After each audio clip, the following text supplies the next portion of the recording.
Hi, hello, good morning children. I am Vijayalakshmi from Tiny Dots Group of Schools. See, today we are going to know the remaining grammar part in lesson number 10 in English.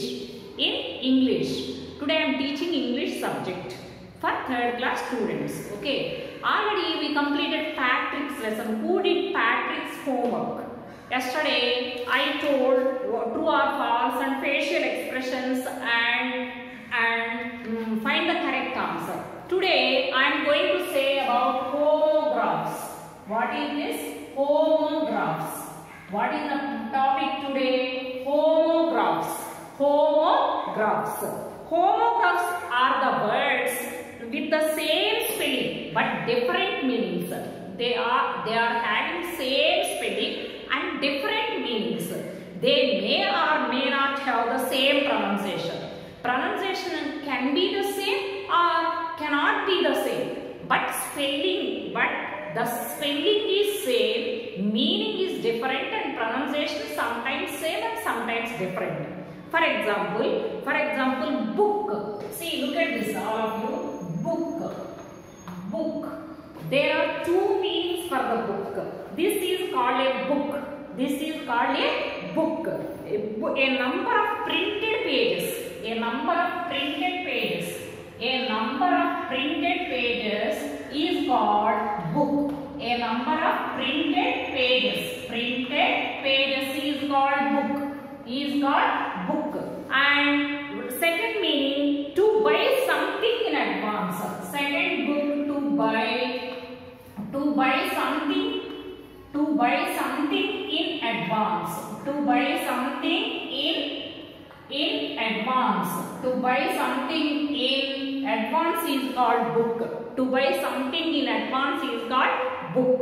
Okay, so a word will have same spelling but different meaning. Here see, this is the book, pustakam. This is booking means ముందుగానే మనకు కావాల్సిన కొనుక్కోవడానికి దాన్ని అక్కడ register చేసుకోవడానికి, that is called book. Okay, like that here some words are there. You see them and write the words for that. Look at this here. A dog is there. A dog is shouting. That shouting is called barking. And here the tree's twig. The tree's big twig is called bark. Bark means చెట్టు కాండము లేక మొదలు. That is bark. One meaning is a dog shouting, and one meaning is a plants or trees twig. And second one, look at the picture here. A girl is moving the hand like that. That is called wave. And second one, sea is waving like that. Sea water is waving like that. That is called wave. And second one is called wave.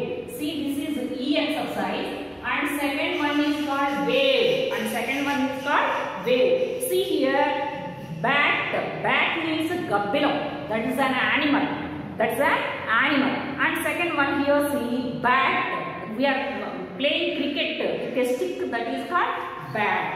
So this is first one, and this is second one, and this is third one. Bat.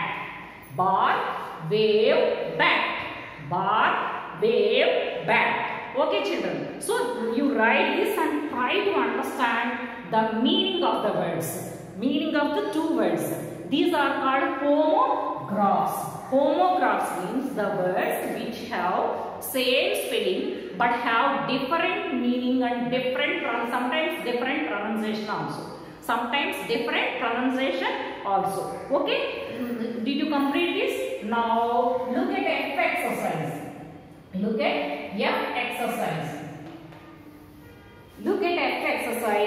My mother asked me to put the ring back in the box. What is the meaning of ring? Here see, ring means, this is called ring. A small round metal band worn to the fingers. This is called ring. And second one, ringing the bell. nodding the bell, moving the bell. That is called ring. That is called ring. So what is the answer for this? A closed space inside which sports events. This is called ring, and this is also called ring. So what is the correct answer? My mother asked me to put a ring in the box. Box or ring pettamandi. This ring or this ring? This ring only. So A is the correct answer. First one, A is the correct answer. And second one, the sky is bright and clear. The sky is bright and clear. How? Clear means cloudless or something which can be easily understood. ఆకాశంలో మబ్బులు లేకుండా ఉండటమా లేకపోతే క్లియర్గా అర్థం కావడమా బాగా అర్థం చేసుకోవడానికి ఈజీగా ఉండటమా? What is the answer? See, the sky is bright and clear. Bright. Now the sky is bright and clear. Second one, A. Second one, A. Second one, A. Okay. Third one, I kept the plate in the sink. Sink means a steel narrow tub-like structure which is in the kitchen is called sink. And second one to drown. Drown means munigipodu. One meaning is wash basin and second meaning is going down in the water. So what is the correct answer here? I kept the plate in the sink. So B is the correct answer. Third one, B. And fourth one, my father had to park car across the field. Park, P-A-R-K, park. One meaning is a place which is filled with trees and plants. That is called park. That is an area which is used for playing and walking. That is called park. And second meaning is to keep a vehicle in one place in a short period of time. To keep a vehicle in one place in a short period of time. That is called park. According to this sentence, my father had to park a car across the field. What is the meaning? An area which is for walking and playing, or to keep a vehicle at a place, A or B? B is the correct answer. So fourth one, B is the correct answer. Okay, children. Fifth one, the bus turned right to reach the school. Fifth one, see. The bus turned right to reach the school. Right means R-I-G-H-T. Right means one is the opposite of left, and the second one is correct. The bus turned right. The bus turned right. What is the correct answer? A is the correct answer. Opposite of the left. So these are the homographs which are in this lesson. Homographs are the words which have same spelling but have different meaning. Sometimes different pronunciation also. Okay, this is about that. And second one, next exercise, imperatives. See, look at this, imperatives. Okay, imperatives. What is the meaning of it? We use imperative to give an order or command. Look at it. Sit down here. Go to your place. Walk straightly. Speak in English. We are commanding. We are ordering. Don't make noise. Use dustbin. Speak in English. Like that. These are the commands. We are asking a person to do a work compulsory. మనం ఎదుటి వ్యక్తిని ఒక పని తప్పకుండా చేయాలని అడుగుతున్నాం. That is command or order. Imperatives are called commands or orders.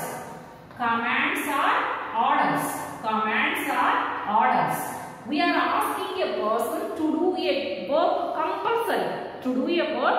compulsory. So we can make commands politely using please. We can make commands politely by using please or don't. Okay. Imperative means order or command. An order or command. Sometimes we can make the orders or commands politely by using please or don't. Don't forget your work. Please park the car in the correct parking place. Like that, we can make the commands sometimes politely, sometimes politely. Okay, children. See, look at here. I am writing two commands. Two commands on the board. See, children. First one. Find two more else commands in the from the textbook. From the textbook, what did Elf ask? Elf asked Patrick. What did Elf ask to Patrick? To Patrick. See, first one. Please save me. It asked to save from the dog. Please save me. Right here. Write it. And second one. Please help me. Please help me. Okay. Put full stop. Third one, don't also. Third one, don't give me to that cat. Give me to that cat. Don't give me to that cat. Okay? Write in your bookmark. Next one, match the pictures with the commands. Do your homework before you go outside. What is the first one, second one, third one, fourth one? Father is asking his son, do your homework, then only go outside. So second one is the answer. B exercise. Second one is the answer. First one. Okay. A is 2. Match A is 2. Match A is 2. Second one, get me the books right now. Get me the books right now. What is that? See? Get me the books right now. D. See, fourth one. See, B, fourth one. Okay. Next, please pack my lunch. Boy is asking the mother, please pack my lunch. C is first one. And get me the books right now. Next, don't forget to brush your teeth. Don't forget to brush your teeth. That one, D3. These are the answers, ma. These are the answers you complete in your textbook. These are all imperatives. Imperatives are orders or commands. They start with a verb form, present tense verb form. They start with verb or please or don't. Please or don't. Okay, children. Okay, bye, children. Bye.